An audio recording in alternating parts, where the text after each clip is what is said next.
unfortunate that they even die in power by force. They struggle by removing democracy in Africa. So we are totally challenged as African continent. We have failed to see that we can get a generation by generation, actually taking over from our own so-called parents. That's the challenge we are facing. So I don't think whether it would be something which is surprise to me. It is just a repeat of history in Africa. Okay, I'm still going to stay with you, Barrister Edward. Concerns have been raised about the 42-year rule of President Sassou. But the question about proof of stability is what I'm going to ask you. Some have said this is the Republic of Congo having stability. But some have also said Congo's democracy literally have been buried alive. What's the position with this? You know, when you talk about Congo, we have always had a lot of issues on security matters. We have had of some kind of conflicts due to the nature of the country, the status of the country. Congo is rich of minerals, so you get that these people, these leaders to leave power, it is actually a struggle. So it is unfortunate that even the democracy we are talking about, it is actually not exercised in so-called Congo. It's actually what we are looking at is just the repeat of other nations within Africa. So I don't think whether that security would be a factor for a person of 82 to be actually holding power. Just as I say, yeah, he would have actually mentored a person in his tenure all that time to now take over this kind of leadership. Okay, then. Let me bring it back to the studio here. Barrister, this conversation of staying in power this long, President Nguesso is 82 years of age and has stayed in power for 42 years.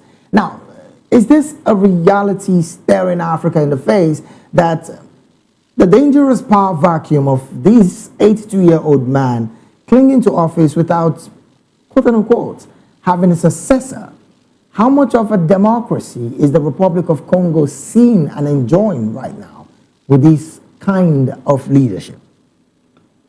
You are making a mistake when you ask an African leader to relinquish power willingly after committing all manner of atrocities in office. That will not happen.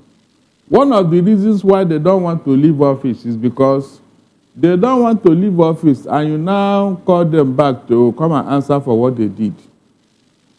They have committed so much, and the fear of accountability is one of the things that is driving them. And so they want to stay in office until they die. That is one. Then two, African leaders, most of them rose to power through what? Through crooked means, through evil means. You know, they didn't have leadership in their mind, and so when they get into power, they want to make a maximum use of it by doing all manner of things to remain there. It's not as if they had your interests at heart. No, they don't. But then again, government officials have said that the continued stay of President Nguesso clearly reassures oil investors and all foreign partners to stay in the country. Don't you think that is another factor? Which factor? And what dividend did he bring to the country? What dividend? What was the benefit? He had been there for 42 years. What has happened for these past 42 years? Can you mention one good thing that that country have experienced? It's just for them to talk. Nothing. The more they stay in power, the more nuisance they become to the country. Now, when you know there is, in economy, say something is at a diminishing return. At this age now, he is in his diminishing return stage. He has nothing more to offer except to remain a nuisance in that office. So the earlier they vote him out, the better. He's not contributing anything to the country. Well, again, one part of the conversation that comes to mind is on the economy, which I did say earlier that government handlers have said the continued stay of this man clearly is reassuring oil investors that, of course, the continuity is what is being. What is the continuity here? Whoever is telling you this thing are part of those who are taking crumbs from the table. They are the ones, they are his henchmen. What kind of benefit are the oil company bringing to the country? You mean, okay, what if eventually that's in office? The continuity will stop. Or what will now happen? Or the oil companies will follow him to where he's going. This argument doesn't add up. Whoever is making this argument don't understand governance. Governance is a continuity. In this particular case now, this man has been there for 42 years. The person should have told me the benefit, all the good things they have been doing for these 42 years, and how the nice things the staying there has brought to the country. Then I will listen to him.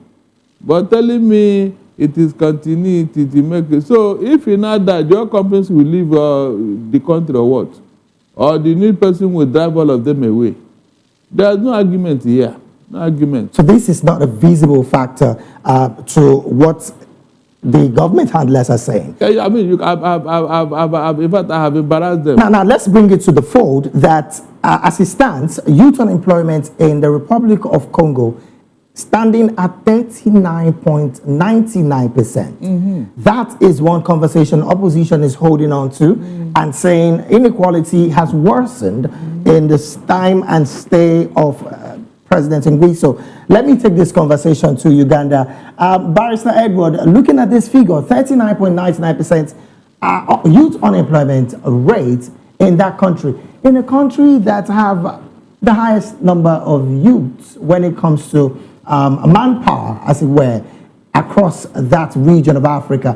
What do you make of this statement from the president handlers that the continued stay of President Nguesso in office clearly reassures oil investors and, of course, foreign partners? So that is the question you should be asking yourself. Then what is now the essence of you telling us that you really be the best to actually lead such a country? If in most countries today you get that we have a problem of employment, now looking at Congo, rich of minerals and so many things to do, the government itself has failed when it comes like engaging the youth.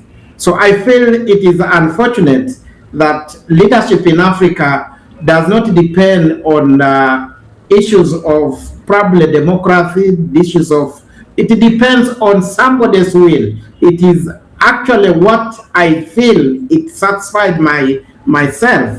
It is what drives my leadership.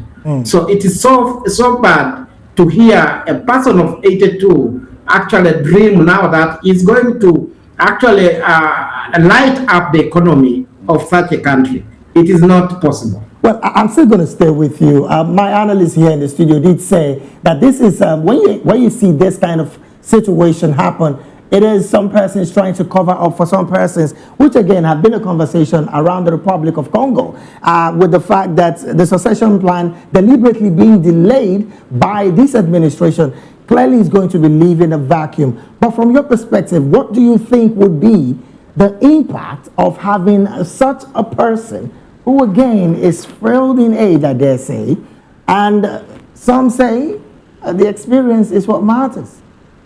What would you think would be the impact on the economy? You know, let me tell you something. This issue of experience should not be considered in countries such as Congo.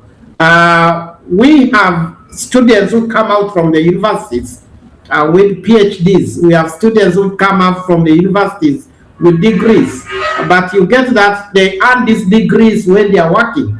So meaning we have, Congo has actually the kind of leadership they want if the democracy is allowed to take place. So Congo would actually eventually get the kind of leaders they want.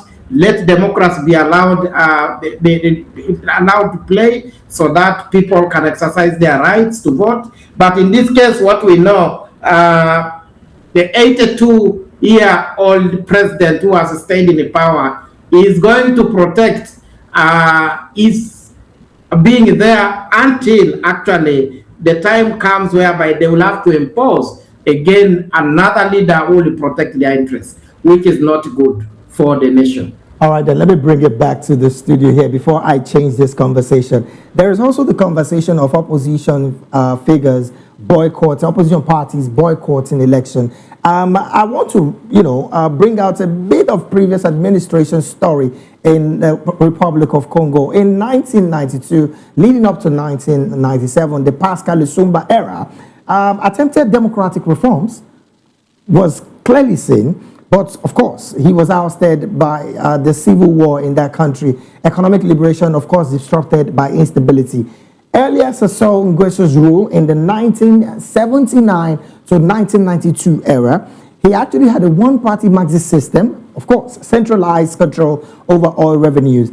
Some have said the part of oil having to have a major control is what President Nguesso has decided not, and why he's not decided to relinquish power in the past 42 years. Looking at this development, Barrister Darlington, do you think that clearly this is an indicative fact that a country like the Republic of Congo clearly has given up on democracy, as it were? The kind of democracy you have in Africa, you can't even say that, yes, this is a very good example. Except a few places like South Africa, maybe Ghana, and a few others like that. Apart from that, Guinea. Is it Guinea or Republic of Congo? I mean, Nguesso should be Guinea. Anyway, that country shouldn't be, seriously. It's not don't mention democracy here, because for a man that have been in office for 42 years, David, what kind of democracy is that?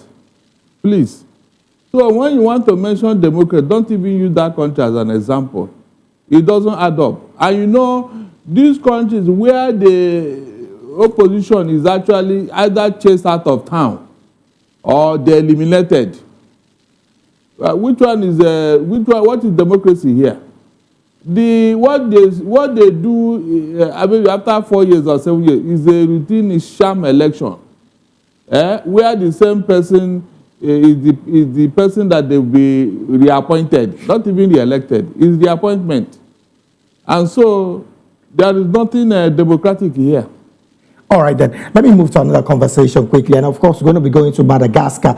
As it stands, the president of Madagascar, I'm talking about Michael Randrianirina, has dismissed Prime Minister Harin Taslama and, of course, the entire government with no reason provided by the presidency yet, as at the time of filing this report. Now, you would recall that the statement, of course, was issued in Antananarivo, the capital. And one of the questions that comes to mind is Madagascar's refoundation, rebirth of democracy, or the burial of it under one man's rule, with this decision by the new president of the country? This thing is very common with these small African countries. I don't know why they take advantage of their the smallness of those countries to dominate the scene. It's very, very unusual. These smaller African countries, if you check, that is where this type of sectarism, this dictatorship is very common. Very, very common. And to think that the other president was forced out as a result of a major protest that took him out. And of course, he's presently in exile.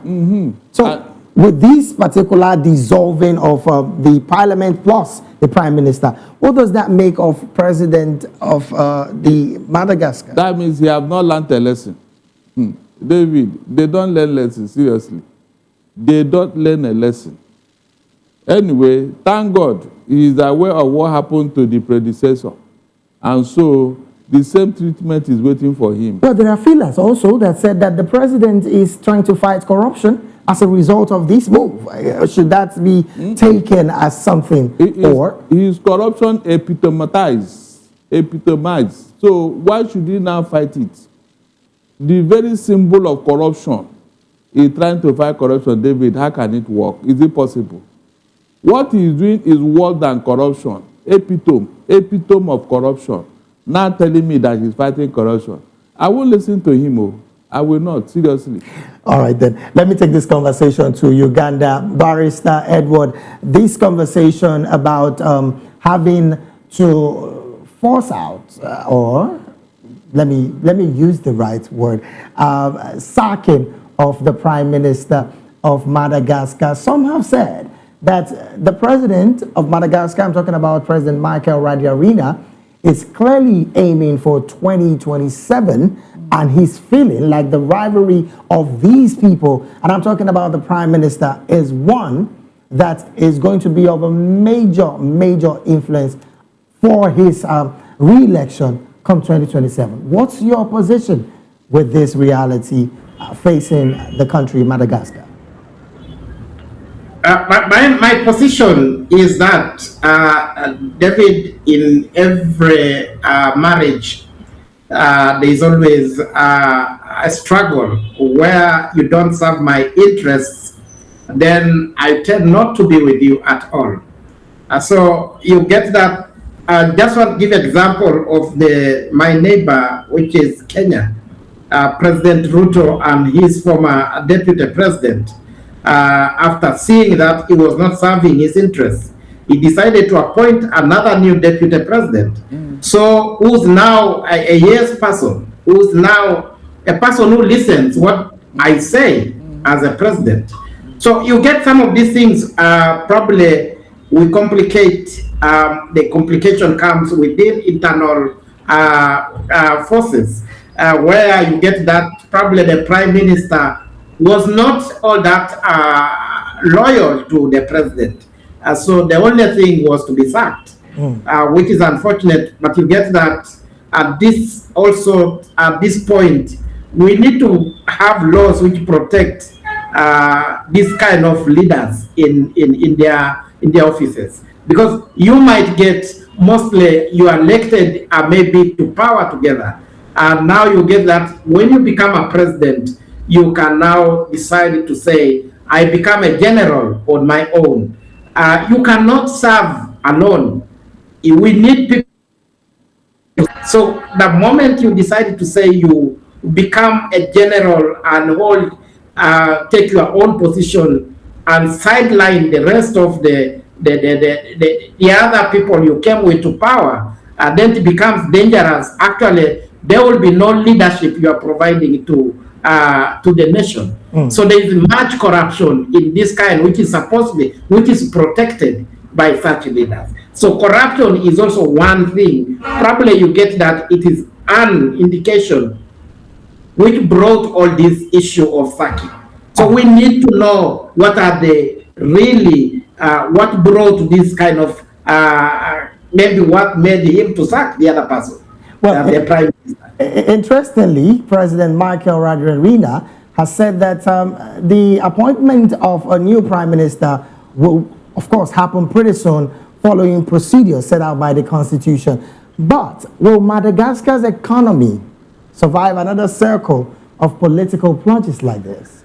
And then investor confidence. What do you make of this? Those are the now questions as probably the partners, the African partners, asking with the kind of economy actually we are talking about.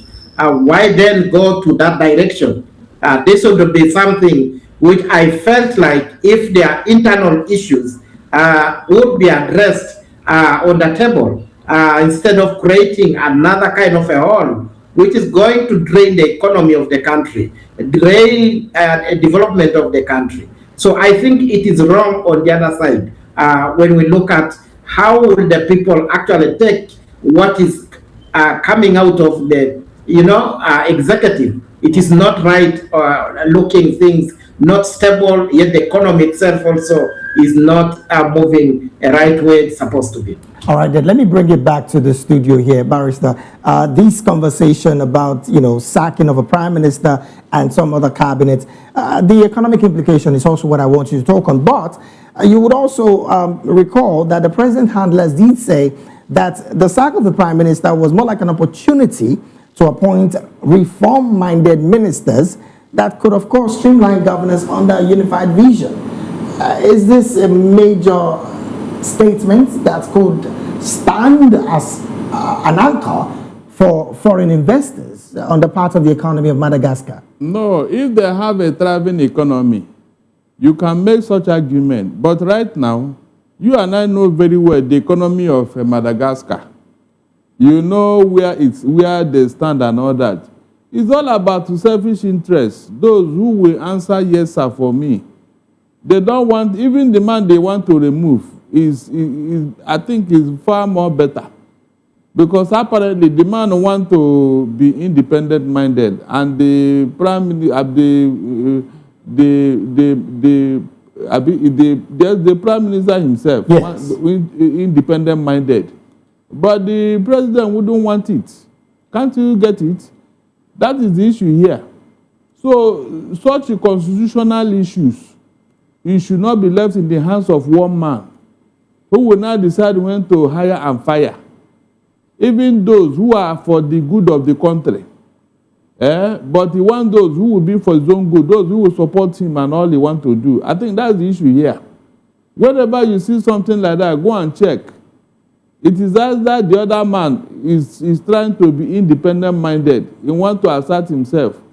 But this other person wants somebody who will worship him and not loyal to the country, but loyal to him.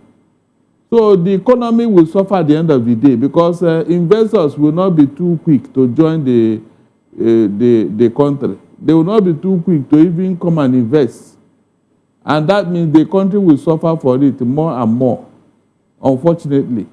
All right, then. Well, because of time, really, I would have loved to jump into another conversation. But I also want to get your view, Barrister Darlington, on the situation coming from Guinea, where 40 political parties have been, I want to use the word, dissolved, right? By, of course, the independent body in the country. Looking at these statements of dissolving political parties, and of course you would recall as well that the coup leader turned president now is going to be serving a 7-year term. Is this something that is anew in Africa? Because we see this almost everywhere. I just told you here that in Africa, if you want to look for democratic tenant, don't look in Africa. Don't face Africa. Look towards Europe and America, where these issues have been settled. In Africa, the president is in control of everything: the judiciary, the police, the army, the electoral body, the ministers, and all. So they appoint and disappoint.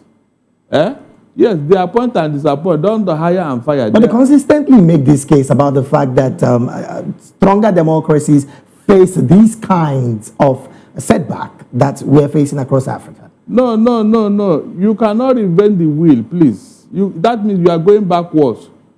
These things have been settled long ago. All you need to do is copy it. Copy what is working in other climes. When you refuse to move with the time, don't say it is the teaching problem. No, you are the one creating the problem. These matters have been settled. In America today, as powerful as Donald Trump is, can he compromise the institutions of America? Huge question. Can he? Huge question there. So let's take this conversation back to Uganda. And maybe in 30 seconds, Barrister Edward, your position about opposition leader, main leader, I'm talking about Shelu Diao's statement saying direct resistance by the country's coup leader turned president was now the only way to bring about change after the government consolidated its position by dissolving 40 political parties. What's your take? It is unfortunate as an African person like me who's looking forward to have institutions.